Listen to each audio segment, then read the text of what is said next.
अरे कसा आहेस तू? बरा आहेस का? काही अडचण आहे का? मला येऊन भेट. पवार साहेब, अरे थांब रे बाबा, दादा पादा थांब. त्याच्यामध्ये अगं बघ ना, आता मी विचारतो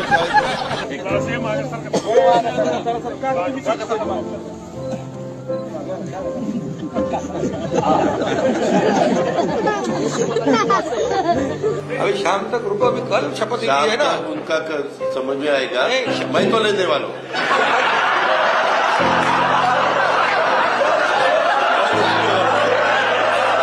कुठे विट्टी दांडू खेळायचे, कुठेही भोवरे खेळायचे. आताच्या पोरांना गोट्या माहित नाही. गोट्या माहिती असतील, दुसऱ्या असतील माहिती, परंतु खेळायचं माहिती. दिवसा ज्यांच्या बरोबर असाल, रात्री पण त्यांच्याच बरोबर.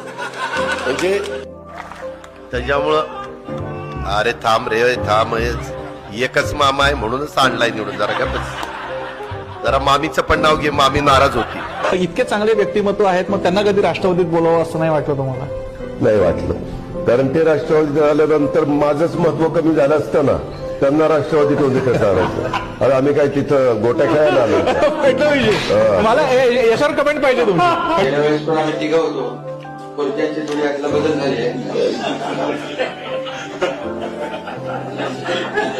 मनात काही जात नाही ते. कसं काय वाटतंय? गारगार वाटतंय. आता कसं वाटतंय?